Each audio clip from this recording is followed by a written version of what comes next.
ಒಂದು ಸಮಬಾಹು ತ್ರಿಭುಜದ ಬಾಹು ಮತ್ತು ಎತ್ತರಗಳಿಗಿರುವ ಅನುಪಾತ. ಓಕೆ, ಇಲ್ಲಿ ಎಂತ ತ್ರಿಭುಜ ಬೇಕು ನಮ್ಗೆ? ಸಮಬಾಹು ತ್ರಿಭುಜ ಬೇಕು. ಒಂದು ರೆಫರೆನ್ಸ್ಗೆ ಒಂದು ಡಯಾಗ್ರಾಮ್ ತಗೋತೀನಿ. ಇದು ಸಮಬಾಹು ತ್ರಿಭುಜ. ಓಕೆ ಓಕೆ, ಇದು ಎ ಬಿ ಸಿ ಆಗಿರಲಿ.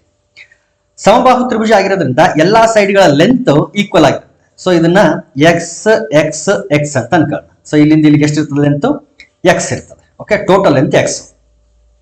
ಇಲ್ಲಿ ಒಂದು ಹೈಟ್ ನಾನು ಡ್ರಾ ಮಾಡ್ಕೊಳ್ತೀನಿ. ಎತ್ತರ ಬೇಕಲ್ಲ, ಹಾಗಾಗಿ ಇಲ್ಲಿಂದ ಇಲ್ಲಿಗೆ ಒಂದು ಎತ್ತರ ಡ್ರಾ ಮಾಡ್ಕೊಳ್ತೀನಿ. ನಿಮ್ಗೆ ಗೊತ್ತಿರ್ಬೋದು, ಎತ್ತರ ವರ್ಟೆಕ್ಸ್ಗೆ ಟಚ್ ಆಗಿರುತ್ತೆ, ಜೊತೆಗೆ ಬೇಸ್ಗೆ ಪರ್ಪೆಂಡಿಕ್ಯುಲರ್ ಆಗಿರುತ್ತೆ. ಸಮಬಾಹು ತ್ರಿಭುಜ ಆಗಿರೋದ್ರಿಂದ ಇದನ್ನ ಬೇಸಿನ ಏನ್ ಮಾಡ್ತದೆ ಅಂತಂದ್ರೆ ಪಾದನ್ನ ಅರ್ಧ ಅರ್ಧ ಡಿವೈಡ್ ಮಾಡ್ತದೆ. ಹಾಗಾಗಿ ಇದು x/2 ಆಗ್ತದೆ, ಇದು ಕೂಡ x/2 ಆಗ್ತದೆ. ಟೋಟಲ್ ಲೆಂತ್ ಎಕ್ಸ್ ಇತ್ತು, ಸೊ ಅರ್ಧ ಅರ್ಧ ಮಾಡಿದಾಗ x/2 x/2. ಈಗ ಎತ್ತರ ಎಷ್ಟು ಅಂತ ಗೊತ್ತಿಲ್ಲ, ಈ ಪಾಯಿಂಟ್ ನ ಡಿ ಅಂತ ಅನ್ಕೊಳ್ರಿ. ಈಗ ಎ ಬಿ ಡಿ ಅಥವಾ ಎ ಸಿ ಡಿ, ಇಲ್ಲಿ ರೈಟ್ ಆಂಗಲ್ ಟ್ರಯಾಂಗಲ್ ಕಾಣಿಸ್ತದೆ. ಎ ಸಿ ಡಿ ಲಂಬಕೋನ ತ್ರಿಭುಜ. ಇಲ್ಲಿ ಪೈಥಾಗೊರಸ್ ಥಿಯರಂ ಅಪ್ಲೈ ಮಾಡಿದ್ರೆ AC² = AD² plus CD². AC² ಅಂದ್ರೆ x² = AD ಅಂದ್ರೆ ಗೊತ್ತಿಲ್ಲ, ಸೊ AD² ಹಂಗೆ ಇರಲಿ, ಪ್ಲಸ್ CD ಅಂತಂದ್ರೆ x/2, ಅದನ್ನ ಸ್ಕ್ವೇರ್. ಸೊ ಈ ಕಡೆ ತಗೊಳ್ರಿ, x² ಮೈನಸ್ x ನ ಸ್ಕ್ವೇರ್ ಮಾಡಿದ್ರೆ x², 2 ನ ಸ್ಕ್ವೇರ್ ಮಾಡಿದ್ರೆ 4, ಈ ಕಡೆ ಬಂದ್ರೆ minus. It is equal to AD². LCM ತಗೊಂಡ್ರೆ ಇದು 4 ಆಯಿತು, ಇದರಲ್ಲಿ 1 ಹೋದ್ರೆ 4 - 1 3x²/4 = AD². AD² = 3x²/4 ಆದ್ರೆ AD = √3x²/4. therefore AD = 3ಕ್ಕೆ ವರ್ಗಮೂಲ ಇಲ್ಲ, ಹಾಗಾಗಿ ಅದು √3 ಹಂಗೆ ಉಳಿತು. 4ರ ವರ್ಗಮೂಲ 2, x² ನ ಸ್ಕ್ವೇರ್ ರೂಟ್ x. ಇದೇನಿದು? AD. AD ಅಂದ್ರೇನೆ ಎತ್ತರ. ನಮಗಿಲ್ಲಿ ಬೇಕಾಗಿರೋದು ಒಂದು ಸಮಬಾಹು ತ್ರಿಭುಜದ ಬಾಹು ಮತ್ತು ಎತ್ತರ, ಅದರ ಅನುಪಾತ ಬೇಕು. ಬಾಹು ಎಷ್ಟಿದೆ ಇಲ್ಲಿ ಅಂತಂದ್ರೆ x ಇದೆ, ಅನುಪಾತ. ಎತ್ತರ ಎಷ್ಟು ಬಂದಿದೆ ಅಂತಂದ್ರೆ √3/2 ಇಂಟು x ಅಂತ ಬಂದಿದೆ. ಸೊ ಇಲ್ಲಿ x ಕ್ಯಾನ್ಸಲ್ ಮಾಡಿದ್ರೆ ಇಲ್ಲಿ ಒಂದು ಅನುಪಾತ √3/2 ಅಂತ ಬಂತು. ಇಲ್ಲಿ ಎಲ್ಲೂ ಇಲ್ಲ. ಇದನ್ನ ಭಿನ್ನರಾಶಿ ರೂಪದಲ್ಲಿ ಬರೆದ್ರೆ 1/√3/2 ಅಂತ ಬಂತು. ನೋಡಿ, ಭಿನ್ನರಾಶಿ ಕೆಳಗಡೆ ಭಿನ್ನರಾಶಿ ಬಂದಾಗ ಮೇಲಿನ ಭಿನ್ನರಾಶಿ ಹಂಗೆ ಇರ್ತದೆ, ಕೆಳಗಡೆ ಇರ್ತಕ್ಕಂಥ ಭಿನ್ನರಾಶಿ ರೆಸಿಪ್ರೋಕಲ್ ಆಗ್ತದೆ, ವ್ಯುತ್ಕ್ರಮ. ಸೊ √3/2 ಅನ್ನೋದು 2/√3 ಆಗ್ತದೆ. ಇದನ್ನ ಅನುಪಾತ ರೂಪದಲ್ಲಿ ಬರೆದ್ರೆ 2/√3. 2/√3 ಅಂತಂದ್ರೆ second option correct. Next question ನೋಡಿ, ಕೆಳಗಿನ ಯಾವುದು ಎರಡು ತ್ರಿಭುಜಗಳ ಸರ್ವಸಮತೆಯ ನಿಬಂಧನೆ ಅಲ್ಲ? ಸರ್ವಸಮತೆ ಅಂತಂದ್ರೆ ಕಾಂಗ್ರುಯೆಂಟ್ ಟ್ರಯಾಂಗಲ್ಸ್ ಅಂತ ಹೇಳ್ತೀವಲ್ಲ, ಅದು ಕಾಂಗ್ರುಯೆಂಟ್ ಟ್ರಯಾಂಗಲ್ಸ್. ಸರ್ವಸಮ ತ್ರಿಭುಜ ಅಥವಾ ತ್ರಿಭುಜಗಳ ಸರ್ವಸಮತೆ ಅಂತಂದ್ರೆ ಕಾಂಗ್ರುಯೆನ್ಸಿ ಆಫ್ ಟ್ರಯಾಂಗಲ್ಸ್. ಇಲ್ಲಿ ಕೇಳಿದ್ದು ನಿಬಂಧನೆ ಎಲ್ಲ ಅಂದ್ರೆ 3 ಆಪ್ಷನ್ಸ್ ಕಾಂಗ್ರುಯೆಂಟ್ ಟ್ರಯಾಂಗಲ್ಸ್ ಅನ್ನೇ ಹೇಳ್ತಾ ಇರ್ತದೆ. ಯಾವುದು ಒಂದು ಆಪ್ಷನ್ ಮಾತ್ರ ರಾಂಗ್ ಇರ್ತದೆ, ಅಂದ್ರೆ ಫಾಲ್ಸ್ ಸ್ಟೇಟ್ಮೆಂಟ್. ಅದನ್ನ ನಾವಿಲ್ಲಿ ಹುಡುಕ್ಬೇಕು. ಓಕೆ, ಒಂದು ತ್ರಿಭುಜದ 3 ಬಾಹುಗಳು ಮತ್ತೊಂದು ತ್ರಿಭುಜದ 3 ಬಾಹುಗಳಿಗೆ ಸಮವಾಗಿರಬೇಕು. ಇದು ನಿಬಂಧನೆ ಅಂದ್ರೆ ಟ್ರೂ ಸ್ಟೇಟ್ಮೆಂಟ್. ಇದು ಯಾವುದು ಅಂತಂದ್ರೆ SSS ಕಾಂಗ್ರುಯೆಂಟ್ ರೂಲ್ ಅಂತ ಹೇಳ್ತೀವಲ್ಲ, ಇದು ಸೈಡ್ ಸೈಡ್ ಸೈಡ್ ಅಂದ್ರೆ ಒಂದು ಟ್ರಯಾಂಗಲ್ ಅಲ್ಲಿ 3 ಸೈಡ್ಗಳು ಮತ್ತೊಂದು ಟ್ರಯಾಂಗಲ್ ಅಲ್ಲೂ ಕೂಡ 3 ಸೈಡ್ಗಳಿಗೆ ಸಮವಾಗಿದ್ರೆ ಆ 2 ಟ್ರಯಾಂಗಲ್ ಕಾಂಗ್ರುಯೆಂಟ್ ಆಗಿರ್ತವೆ, ಸರ್ವಸಮ ತ್ರಿಭುಜಗಳಾಗಿರ್ತವೆ. ಹಾಗಾಗಿ ಇದು ಟ್ರೂ ಸ್ಟೇಟ್ಮೆಂಟ್. ಎರಡನೇ ಆಪ್ಷನ್ ಬನ್ನಿ, ಒಂದು ತ್ರಿಭುಜದ 2 ಬಾಹುಗಳು ಮತ್ತು ಅವುಗಳ ನಡುವಿನ ಕೋನ ಮತ್ತೊಂದು ತ್ರಿಭುಜದ 2 ಬಾಹುಗಳು ಮತ್ತು ಅವುಗಳ ನಡುವಿನ ಕೋನಕ್ಕೆ ಸಮನಾಗಿರಬೇಕು. ಇದು ಕೂಡ ಒಂದು ಟ್ರೂ ಸ್ಟೇಟ್ಮೆಂಟ್. ಇದನ್ನ ಏನಂತ ಹೇಳ್ತೀವಿ ಅಂತಂದ್ರೆ 2 ಬಾಹುಗಳು ಮತ್ತು ಅವುಗಳ ನಡುವಿನ ಕೋನ ಅಂತಂದ್ರೆ ಈ ರೀತಿ ಟ್ರಯಾಂಗಲ್ ಇದೆ, 2 ಟ್ರಯಾಂಗಲ್ಸ್. ಈ ಬಾಹುಗೆ ಈ ಬಾಹು ಸಮ, ಈ ಬಾಹುಗೆ ಈ ಬಾಹು ಸಮ ಆಗಿದ್ದು ಇವೆರಡು ನಡುವಿನ ಕೋನ ಅಂದ್ರೆ ಇದು. ಈ ರೀತಿ ಸಮವಾಗಿದ್ದಾಗಲೂ ಕೂಡ ಆ 2 ಟ್ರಯಾಂಗಲ್ಸ್ ಕಾಂಗ್ರುಯೆಂಟ್ ಟ್ರಯಾಂಗಲ್ಸ್ ಆಗಿರ್ತವೆ. ಇದನ್ನ ನಾವೇನ್ ಕರಿತೀವಿ ಅಂತಂದ್ರೆ SAS ಕಾಂಗ್ರುಯೆಂಟ್ ರೂಲ್ ಅಂತ ಹೇಳ್ತೀವಿ. So it is also A true statement. Next third statement ನೋಡಿ, ಒಂದು ತ್ರಿಭುಜದ 2 ಕೋನಗಳು ಮತ್ತು ಅವುಗಳ ನಡುವಿನ ಒಂದು ಬಾಹು ಮತ್ತೊಂದು ತ್ರಿಭುಜದ ಎರಡು ಕೋನಗಳು ಮತ್ತು ಅವುಗಳ ನಡುವಿನ ಅನುರೂಪ ಬಾಹುವಿಗೆ ಸಮನಾಗಿರಬೇಕು. ಇದು ಕೂಡ ಒಂದು ಟ್ರೂ ಸ್ಟೇಟ್ಮೆಂಟ್. ಅಂದ್ರೆ ಇದು ASA ಕಾಂಗ್ರಿಯಂಟ್ ರೂಲ್. ಇಲ್ಲಿ ಏನಿದೆ ಅಂತಂದ್ರೆ ಎರಡು ಟ್ರಯಾಂಗಲ್ಸ್, ಎರಡು ಆಂಗಲ್ಗಳು, ಈ ಆಂಗಲ್ಗೆ ಈ ಆಂಗಲ್ ಸಮ, ಈ ಆಂಗಲ್ಗೆ ಈ ಆಂಗಲ್ ಸಮ, ಮತ್ತು ಅವುಗಳ ನಡುವಿನ ಬಾಹು ಅಂದ್ರೆ ಇದು. ಸೊ ಈ ಬಾಹುಗಳು ಸಮವಾಗಿದ್ರೆ ಆ ಎರಡು ತ್ರಿಭುಜಗಳು ಸರ್ವಸಮ ತ್ರಿಭುಜಗಳಾಗಿರ್ತವೆ ಅಥವಾ ಕಾಂಗ್ರಿಯಂಟ್ ಟ್ರಯಾಂಗಲ್ಸ್ ಆಗಿರ್ತವೆ. ಸೊ ಇದು ಕೂಡ ಟ್ರೂ ಸ್ಟೇಟ್ಮೆಂಟ್. ಹಾಗಾಗಿ ಉಳಿದಿರೋದು ಒಂದೇ ಒಂದು ಫೋರ್ತ್ ಸ್ಟೇಟ್ಮೆಂಟ್, ಇದು ಫಾಲ್ಸ್ ಸ್ಟೇಟ್ಮೆಂಟ್. ಸೊ ನಮಗ್ ಬೇಕಾಗಿರೋದು ಕೂಡ ಫಾಲ್ಸ್ ಸ್ಟೇಟ್ಮೆಂಟ್. ನೋಡಿ, ಒಂದು ತ್ರಿಭುಜದ ಎಲ್ಲಾ ಕೋನಗಳು ಮತ್ತೊಂದು ತ್ರಿಭುಜದ ಎಲ್ಲಾ ಕೋನಗಳಿಗೆ ಸಮನಾಗಿರಬೇಕು. ಎಲ್ಲಾ ಕೋನಗಳು ಸಮನಾಗಿದ್ರೆ ಆ ಎರಡು ತ್ರಿಭುಜಗಳು ಎಂತ ತ್ರಿಭುಜಗಳಾಗಿರ್ತವೆ ಅಂತಂದ್ರೆ ಸಿಮಿಲರ್ ಟ್ರಯಾಂಗಲ್ಸ್ ಆಗಿರ್ತವೆ, ಸಮರೂಪ ತ್ರಿಭುಜಗಳಾಗಿರ್ತವೆ ಹೊರತು ಸರ್ವಸಮ ತ್ರಿಭುಜಗಳಾಗಿರೋದಿಲ್ಲ. ಹಾಗಾಗಿ ನಮಗ್ ಬೇಕಾಗಿರೋಂಥದ್ದು ಫಾಲ್ಸ್ ಸ್ಟೇಟ್ಮೆಂಟ್. ಇದೇನೆ ಕರೆಕ್ಟ್ ಆನ್ಸರ್. ನಮಗ್ ಬೇಕಾಗಿರೋದು ನಿಬಂಧನೆ ಎಲ್ಲ. ಹಾಗಾಗಿ fourth one is the correct answer. ಕೊಟ್ಟಿರೋ ಚಿತ್ರದಲ್ಲಿ ಆಲ್ಫಾನ ಅಳತೆ. ಇಲ್ಲಿ ಯಾವುದು ಅಂದ್ರೆ O ಅನ್ನೋದು ವೃತ್ತ ಕೇಂದ್ರ. ಇಲ್ಲಿ ಒಂದು ಸ್ಟೇಟ್ಮೆಂಟ್ ನಿಮಗೆ ಗೊತ್ತಿರಬೇಕು. ಏನಿದೆ ಇಲ್ಲಿ ಕಂಡೀಷನ್ ಅಂತಂದ್ರೆ AB ಅನ್ನೋದು ಒಂದು ಕಾರ್ಡ್. ಕಾರ್ಡ್ ಅಂತಾರ ಅದಕ್ಕೆ, ಕನ್ನಡದಲ್ಲಿ ಜಾ ಅಂತ ಹೇಳ್ತೀವಿ ನೋಡ್ರಿ. ಎಸ್, ಕಾರ್ಡ್ ಅಥವಾ ಚಾರ್ಡ್, ಹೆಂಗ್ ಪ್ರೊನೌನ್ಸ್ ಮಾಡ್ತೀರಿ ಗೊತ್ತಿಲ್ಲ ನನಗೆ. AB ಈ ರೀತಿ ಒಂದು ಕಾರ್ಡ್ ಇಂದ ಎರಡು ಆಂಗಲ್ಸ್ ಗಳು ಫಾರ್ಮ್ ಆಗಿದೆ. ಒಂದು ವೃತ್ತ ಕೇಂದ್ರ ಸೆಂಟರ್ ಅಲ್ಲಿ ಇದೆ, ಇನ್ನೊಂದು ವೃತ್ತದ ಮೇಲಿದೆ. ಇದು ಒಂದು ಪ್ರಮೇಯನೇ ಇದೆ. ಏನಿದೆ ಪ್ರಮೇಯ ಅಂತಂದ್ರೆ, ಒಂದು ಕಾರ್ಡ್ ಇಂದ ಸೆಂಟರ್ ಅಲ್ಲಿ ಮತ್ತು ಸರ್ಕಲ್ ಮೇಲಿನ ಯಾವ್ದಾದ್ರು ಒಂದು ಪಾಯಿಂಟ್ ಅಲ್ಲಿ ಆಂಗಲ್ ಫಾರ್ಮ್ ಆದ್ರೆ ಅವುಗಳ ನಡುವಿನ ರಿಲೇಶನ್ಶಿಪ್ ಯಾವ ರೀತಿ ಇರುತ್ತೆ ಅಂತಂದ್ರೆ, ಈ ಸರ್ಕಲ್ ಮೇಲೆ ಏನ್ ಫಾರ್ಮ್ ಆಗಿರುತ್ತಲ್ಲ ಆಂಗಲ್, ಅದರ ಡಬಲ್ ಆಂಗಲ್ ಸೆಂಟರ್ ಅಲ್ಲಿ ಇರುತ್ತೆ. ಅಥವಾ ಸೆಂಟರ್ ಅಲ್ಲಿ ಫಾರ್ಮ್ ಆಗಿರೋಂತ ಆಂಗಲ್ ನ ಅರ್ಧದಷ್ಟು ಎಲ್ಲಿರುತ್ತೆ ಅಂತಂದ್ರೆ ವೃತ್ತದ ಮೇಲೆ ಫಾರ್ಮ್ ಆಗಿರೋಂತ ಆಂಗಲ್ ಆಗಿರುತ್ತೆ ಅಂತ. ಅಂದ್ರೆ ವೃತ್ತ ಕೇಂದ್ರದಲ್ಲಿ ಎಷ್ಟು ಫಾರ್ಮ್ ಆಗಿರ್ತದಲ್ಲ ಆಂಗಲ್, ಅದರ ಅರ್ಧ ಇಲ್ಲಿ ಇರ್ತದೆ. ಇಲ್ಲ ವೃತ್ತದ ಮೇಲೆ ಇರ್ತದಲ್ಲ, ಈ ಪಾಯಿಂಟ್ ಅಲ್ಲಿ ಫಾರ್ಮ್ ಆದಂತ ಆಂಗಲ್ ಅದರ ಡಬಲ್ ವೃತ್ತ ಕೇಂದ್ರದಲ್ಲಿ ಇರುತ್ತೆ ಅಂತ.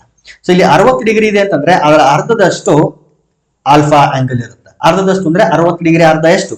30 degree. Therefore third option correct. So ಈ ಒಂದು ಪ್ರಮೇಯನ ನೀವು ನೆನ್ಪಿಡಬೇಕು. ಏನು? ಒಂದು ವೃತ್ತದಲ್ಲಿ ಒಂದು ಕಾರ್ಡ್ ಇಂದ ವೃತ್ತ ಕೇಂದ್ರ ಮತ್ತು ವೃತ್ತದ ಮೇಲೆ ಉಂಟಾಗುವಂತ ಎರಡು ಕೋನಗಳು ಯಾವ ರೀತಿ ಸಂಬಂಧ ಹೊಂದಿರ್ತವೆ ಅಂತಂದ್ರೆ, ವೃತ್ತ ಕೇಂದ್ರದಲ್ಲಿ ಉಂಟಾದಂತ ಆ ಕೋನದ ಅರ್ಧದಷ್ಟು ವೃತ್ತದ ಮೇಲಿನ ಯಾವ್ದಾದ್ರು ಒಂದು ಬಿಂದುವಿನಲ್ಲಿ ಉಂಟಾದ ಕೋನ ಸಮವಾಗಿ ಇಷ್ಟಕ್ಕಿರ್ತದೆ. ಅಥವಾ ವೃತ್ತದ ಮೇಲೆ ಉಂಟಾದಂತ ಕೋನದ ಡಬಲ್, 2 ಪಟ್ಟು ವೃತ್ತ ಕೇಂದ್ರದಲ್ಲಿ ಉಂಟಾದಂತ ಕೋನ ಇರುತ್ತೆ ಅಂತ. ಎರಡು ಕೋನಗಳು ಒಂದೇ ಕಾರ್ಡ್ ಇಂದ ಫಾರ್ಮ್ ಆಗಿರ್ಬೇಕು, ಅದು ಬಹಳ ಇಂಪಾರ್ಟೆಂಟ್. ಸೊ ಇಲ್ಲಿ 30 degree correct answer. Next one, ಈ ಕೆಳಗಿನ ಯಾವ ಹೇಳಿಕೆಯು ಸರಿಯಾಗಿಲ್ಲ? ವೃತ್ತದಲ್ಲಿನ ಜಾವು ಕೇಂದ್ರ, ಇಲ್ಲೇನ್ ಕ್ವಶನ್ ಬಂದಿತ್ತಲ್ಲ ಅದೇ ರೀತಿಯ ಅದೇ ಥಿಯರಮ್, ಅದೇ ಪ್ರಮೇಯನ್ನ ಬೇಸ್ ಆಗಿ ಇಲ್ಲಿ ಒಂದು ಕ್ವಶನ್ ಬಂದಿದೆ. ಸೇಮ್ ಅದೇ ರೀತಿಯ ಒಂದು ಥಿಯರಮ್ ನ ಬೇಸ್ ಮಾಡ್ಕೊಂಡು ಬಂದಿರಂತ ಕ್ವಶನ್. ಫಸ್ಟ್ ಸ್ಟೇಟ್ಮೆಂಟ್ ಏನಿದೆ ಅಂದ್ರೆ, ಕೆಳಗಿನ ಇದು ವೃತ್ತದಲ್ಲಿನ ಜಾವು ಕೇಂದ್ರದಲ್ಲಿ ಉಂಟು ಮಾಡುವ ಕೋನವು ಅದೇ ಜಾವು ಪರಿಧಿಯ ಮೇಲಿನ ಯಾವುದೇ ಬಿಂದುವಿನಲ್ಲಿ ಉಂಟು ಮಾಡುವ ಕೋನಕ್ಕೆ ಸಮನಾಗಿರುತ್ತದೆ. ನಾನು ಆಗಲೇ ಹೇಳಿದ್ದೀನಿ, ಸಮನಾಗಿರೋದಿಲ್ಲ. ಏನು, ವೃತ್ತದ ಪರಿಧಿಯ ಮೇಲೆ ಉಂಟಾಗುವ ಕೋನದ ಅರ್ಧದಷ್ಟಿರ್ತದೆ, ವೃತ್ತ ಕೇಂದ್ರದಲ್ಲಿ 2ರಷ್ಟಿರ್ತದೆ. ಸೊ ಇದು ವೃತ್ತ ಕೇಂದ್ರದಿಂದ ಸಮಾನ ದೂರಗಳಲ್ಲಿರುವ ಬೇರೆ ಬೇರೆ ಥಿಯರಮ್ಗಳನ್ನ ಕಂಬೈನ್ ಮಾಡಿದ್ದಾರೆ. ಇಲ್ಲಿ ಬೇರೆ ಬೇರೆ ಥಿಯರಮ್ಗಳನ್ನ ಕಂಬೈನ್ ಮಾಡಿದ್ದಾರೆ. ಫಸ್ಟ್ ಆಪ್ಷನ್ ಈಗೇನು ಪ್ರೀವಿಯಸ್ ಕ್ವಶನ್ ಇತ್ತಲ್ಲ ಅದೇ ತರದ ಕ್ವಶನ್. ವೃತ್ತ ಕೇಂದ್ರದಿಂದ ಸಮಾನ ದೂರಗಳಲ್ಲಿರುವ ಜಾಗಗಳ ಅಳತೆಗಳು ಸಮವಾಗಿರುತ್ತವೆ. ಇದು ಕರೆಕ್ಟ್. ಇಲ್ಲಿ ಬೇಕಾಗಿರೋದು ಸರಿಯಾಗಿಲ್ಲ. ಸರಿಯಾಗಿಲ್ಲ ಅಂತಂದ್ರೆ ಇದೇ ಫಾಲ್ಸ್ ಸ್ಟೇಟ್ಮೆಂಟ್. ಅಂದ್ರೆ ಇದೇ ನಮಗೆ ಬೇಕಾಗಿರೋಂಥ ಆನ್ಸರ್. ಫಸ್ಟ್ ಬಂದ್ಬಿಡ್ತಾರೆ ಇಲ್ಲೇ ಸರಿಯಾಗಿಲ್ಲ. ಇದೇ ಫಾಲ್ಸ್ ಸ್ಟೇಟ್ಮೆಂಟ್. ಫಾಲ್ಸ್ ಸ್ಟೇಟ್ಮೆಂಟ್ ಬೇಕಾಗಿರೋದು ನಮಗೆ, ಸರಿಯಾಗಿಲ್ಲ. ಇದು ಕರೆಕ್ಟ್, ಟ್ರೂ ಸ್ಟೇಟ್ಮೆಂಟ್. ಇದು ಎರಡನೇದು ಟ್ರೂ ಸ್ಟೇಟ್ಮೆಂಟ್. ಯಾಕಂದ್ರೆ ವೃತ್ತ ಕೇಂದ್ರದಿಂದ ಸಮಾನ ದೂರಗಳಲ್ಲಿರುವ ಜಾಗಗಳ ಅಳತೆಗಳು ಸಮಾನವಾಗಿರುತ್ತವೆ. ಇದು ಕರೆಕ್ಟ್. ಇಲ್ಲಿ ಹೇಳ್ತಿರೋದೇನು ಅಂತಂದ್ರೆ ಇದು. ಸೊ ಒಂದು ವೃತ್ತ ಇದೆ ಅಂತಂದ್ರೆ ಇಲ್ಲಿ ನಡುವೆ ವೃತ್ತ ಕೇಂದ್ರ ಇದೆ ಅಂದ್ರೆ, ಇಲ್ಲಿ ವೃತ್ತ ಕೇಂದ್ರ ಇದೆ ಅಂದ್ರೆ ವೃತ್ತ ಕೇಂದ್ರದಿಂದ ಸಮಾನ ದೂರದಲ್ಲಿರುವ ಅಳತೆ ಅಂದ್ರೆ ಇಲ್ಲಿಂದ ಇಲ್ಲಿಗೆ 5 ಸೆಂಟಿಮೀಟರ್, ಇದು ಯಾವುದೋ ಇಷ್ಟು 5 ಸೆಂಟಿಮೀಟರ್ ಡಿಸ್ಟೆನ್ಸ್ ಅಲ್ಲಿ ಒಂದು ಕಾರ್ಡ್ ಇದೆ, ಇನ್ನೊಂದು 5 ಸೆಂಟಿಮೀಟರ್ ಡಿಸ್ಟೆನ್ಸ್ ಅಲ್ಲಿ ಇನ್ನೊಂದು ಕಾರ್ಡ್ ಇದೆ ಅಂದ್ರೆ ಸೇಮ್ ಡಿಸ್ಟೆನ್ಸ್ ತಗೋಬೇಕು. ಆಕ್ಚುಲಿ ನೀವು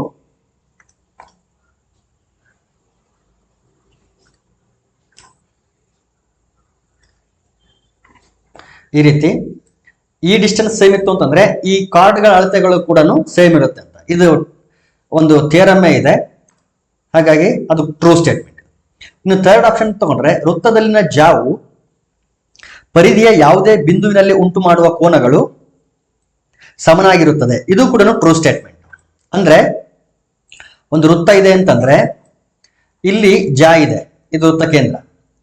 ಯಾವುದಾದ್ರೂ ಎರಡು ಬಿಂದುವಿನಲ್ಲಿ ಉಂಟು ಮಾಡುವಂತ ಕೋನಗಳು, ಇಲ್ಲೊಂದು ಕೋನ ಉಂಟು ಮಾಡಿದೆ, ಇಲ್ಲೊಂದು ಕೋನ ಉಂಟು ಮಾಡಿದೆ, ಆಂಗಲ್ಸ್. ಈ ಎರಡು ಆಂಗಲ್ಗಳು ಏನಾಗಿರ್ತವೆ ಅಂತಂದ್ರೆ ಸಮವಾಗಿರುತ್ತವೆ. ದೇರ್ ಫೋರ್ ಥರ್ಡ್ ಆಪ್ಷನ್ ಕೂಡ ಟ್ರೂ.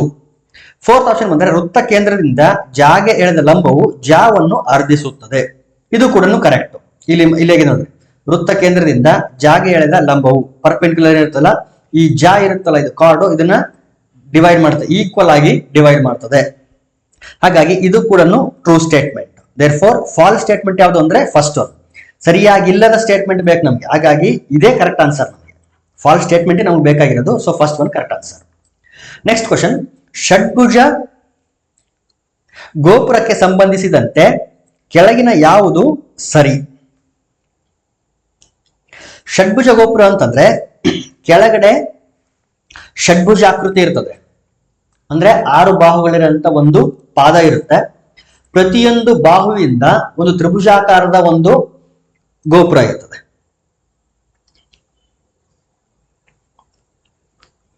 ಇಲ್ಲಿದೆ ನೋಡ್ರಿ.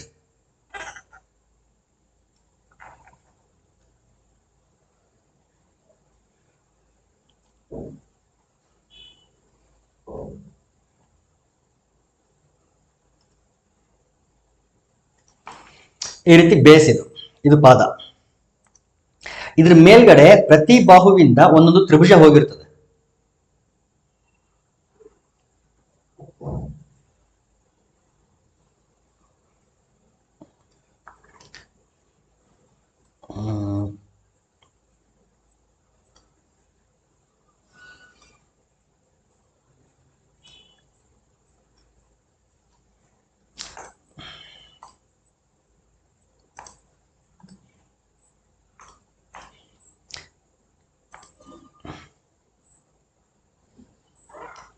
ಇಲ್ಲಿಂದ ಒಂದು ತ್ರಿಭುಜ, ಅದೇ ರೀತಿ ಇಲ್ಲಿ ಪಕ್ಕ ಇದೆಯಲ್ಲ, ಅಲ್ಲಿಂದನೂ ಒಂದು ತ್ರಿಭುಜ, ಹಿಂದೆ ಇದೆಯಲ್ಲ, ಇಲ್ಲಿಂದನೂ ಒಂದು ತ್ರಿಭುಜ ಹೋಗಿರ್ತದೆ. ಅದೇ ರೀತಿ ಇಲ್ಲಿಂದ ಒಂದು ತ್ರಿಭುಜ, ಇಲ್ಲಿಂದ ಒಂದು ತ್ರಿಭುಜ. ಈ ರೀತಿ ಏನು ಫಾರ್ಮ್ ಆಗುತ್ತಲ್ಲ, ಇದನ್ನ ನಾವೇನಂತ ಕರಿತೀವಿ ಅಂತಂದ್ರೆ ಷಡ್ಭುಜ ಗೋಪುರ ಅಂತ ಕರಿತೀವಿ. ಅಂದ್ರೆ ಪಾದ ಷಡ್ಭುಜಾಕೃತಿ ಇರ್ತದೆ. ಓಕೆ, ಈಗ ಇದಕ್ಕೆ ಸಂಬಂಧಪಟ್ಟಂತ ಕ್ವಶನ್ ಏನಿದೆ ಅಂದ್ರೆ ಅದು 2 ಷಡ್ಭುಜಾಕಾರದ ಮುಖಗಳನ್ನು ಮತ್ತು 6 ಆಯತಾಕಾರದ ಮುಖಗಳನ್ನು ಹೊಂದಿರುತ್ತದೆ. ಇದು ರಾಂಗ್ ಸ್ಟೇಟ್ಮೆಂಟ್. 2 ಷಡ್ಭುಜಾಕಾರ ಎಲ್ಲಿದೆ? 2 ಷಡ್ಭುಜಾಕಾರ ಒಂದೇ ಒಂದು ಷಡ್ಭುಜಾಕಾರ ಇರೋದು. ಅದರಲ್ಲಿ 6 ಷಡ್ಭುಜ ಮುಖಗಳು, 6 ಆಯತಾಕಾರದ ಮುಖಗಳಿವೆ. ಆಯತಾಕಾರದ ಮುಖಗಳು ಇದರಲ್ಲಿ ಬರೋದೇ ಇಲ್ಲ. So wrong. ಅದು 6 ಮುಖಗಳನ್ನು ಹೊಂದಿದ್ದು ಪ್ರತಿ ಮುಖವು ಷಡ್ಭುಜಾಕೃತಿ ಆಗಿರುತ್ತದೆ. ನೋ, 6 ಮುಖ ಎಲ್ಲಿದೆ ಇಲ್ಲಿ ಅಂತಂದ್ರೆ ಅಫ್ಕೋರ್ಸ್ 6 ಒಂದು 7 ಮುಖ ಇರ್ತದೆ. ಇಲ್ಲಿ ಸುತ್ತಲೂ 6 ತ್ರಿಭುಜಾಕಾರ, ಕೆಳಗಡೆ ಷಡ್ಭುಜಾಕಾರ. ಇಲ್ಲಿ ಏನ್ ಹೇಳ್ತದೆ ಅಂತಂದ್ರೆ ಪ್ರತಿ ಮುಖವು ಷಡ್ಭುಜಾಕೃತಿ ಆಗಿರುತ್ತದೆ ಅಂತ. ಸೊ ಥರ್ಡ್ ಒನ್ ಕೂಡ ರಾಂಗು, ಫೋರ್ತ್ ಒನ್ ಕರೆಕ್ಟ್. ಹೆಂಗೆ ಅಂದ್ರೆ ಅದು ಷಡ್ಭುಜಾಕಾರದ ಪಾದವನ್ನು ಹೊಂದಿದ್ದು, ನೋಡಿ ಕೆಳಗಡೆ ಪಾದ ಷಡ್ಭುಜಾಕಾರ, ಒಂದೇ ಶೃಂಗದಲ್ಲಿ ಸಂಧಿಸಲ್ಪಟ್ಟಿರುವ, ನೋಡಿ ಒಂದೇ ಪಾಯಿಂಟ್ ಅಲ್ಲಿ ಎಲ್ಲಾ ಬಂದು ಸೇರ್ಕೊಂಡಿದೆ. 6 ತ್ರಿಭುಜಾಕಾರದ ಮುಖಗಳಿವೆ. ನೋಡಿ, ಇದೊಂದು ತ್ರಿಭುಜ, 2, 3, ಹಿಂದೆ 4, ಈ ಕಡೆ ಒಂದು 5, ಈ ಕಡೆ ಒಂದು 6. ಸೊ ಒಟ್ಟು 6 ತ್ರಿಭುಜಾಕಾರದ ಮುಖಗಳಿವೆ. So fourth option correct option. Next, ಒಂದು ಕಂಬದ ಉದ್ದವು ಅದರ ನೆರಳಿಗೆ ಸಮನಾಗಿದ್ದಾಗ ಸೂರ್ಯನ ಉನ್ನತ ಕೋನವು, ಆಂಗಲ್ ಆಫ್ ಎಲಿವೇಶನ್ ಅಂತ ಹೇಳ್ತೀವಲ್ಲ ಅದು.